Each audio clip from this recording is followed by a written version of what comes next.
একটা নতুন রেসিপি করব। এটা আমি ইন্সপায়ার হয়েছিলাম বিএসএল দাদু যে এই রেসিপিগুলো তৈরি করে, সেইখান থেকে 2 টুকরো মুরগির মাংস, বুকের যে মাংসটা সেটা আমি শিলপাটে থেতো করে নিতেছি। এখন এটা তুলে নিব একটা বাটির মধ্যে।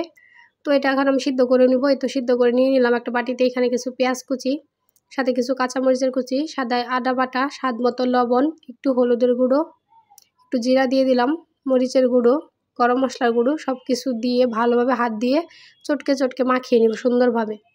তো এই তো হাত দিয়ে সুন্দর করে মাখিয়ে নিচ্ছি। এটা আমি এখন হাতের মুঠিতে যে শেপটা হয় সেই শেপটাই দিব, কারণ যেহেতু রেসিপির নামটা হচ্ছে মুরগির মাংসের মুঠা, তো মুঠি অনুযায়ী আমি একটা শেপ দিব। তো এই তো আমার শেপগুলো দেওয়া রেডি অলমোস্ট।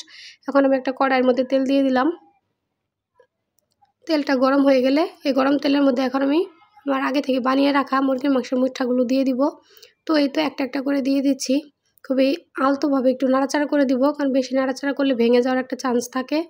তো এই তো এক পাশটা হয়ে গেছে, তাই আমি এক পাশটা হালকাভাবে নাড়াচাড়া করে দিচ্ছি, উল্টে দিচ্ছি আর কি। তো এইভাবে সবগুলোই উল্টে দিলাম। আর এটা ভাজি করেতেই আমার একটা ভেঙে গেছিলাম, এমনি খেয়ে নিয়েছিলাম, খুবই মজার ছিল।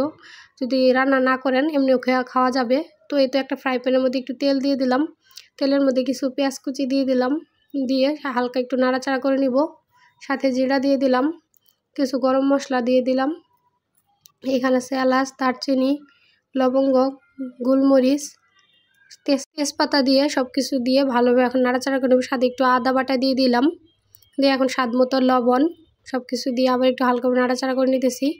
এখন আমি মরিচের গুঁড়ো দিয়ে দিলাম 1.5 চামচ পরিমাণ, সাথে একটু হলুদের গুঁড়ো দিয়ে দিলাম, দিয়ে সাথে একটু বাটা মশলা দিব, রসুন, পেঁয়াজ, জিরা সব কিছু একসাথে পেস্ট করে রেখে দিই।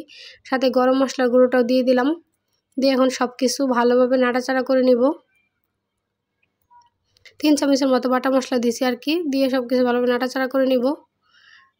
এই তো সব কিছু ভালোভাবে নাড়াচাড়া করে নিয়ে এখানে আমি খুবই অল্প পানি দিব, কারণ একদম মাখো মাখো করে রান্না করবো আর কি, কোনো ঝোল রাখবো না। তাই ছোটো মগটা দিয়ে 2 মগ পানি দিয়ে দিলাম আমি, দিয়ে হালকা আর একটু নাড়াচাড়া করে ঢাকনায় ঢেকে রেখে দেবো কিছুক্ষণের জন্য। তো এই তো ঢাকনা তুলে ফিরে এলাম। এদিকে অলমোস্ট বলক আসছে তরকারিটাই। তো এই বলক আসা তরকারির মধ্যে এখন আমি ওই ভাজি করে রাখা মুঠাগুলো দিয়ে দিব। তো একটা করে দিয়ে দিব, কারণ এগুলো খুবই নরম টাইপের, একটু ভেঙে যেতে পারে আর কি। ভাবছিলাম একসাথেই দিয়ে দিব, তারপর দেখলাম না, একটা করে দেওয়াই ভালো। তো এটা একটা করে দিয়ে দিচ্ছি, দিয়ে আবার একটু আলতোভাবে আর কি একটু নাড়াচাড়া করে দিব।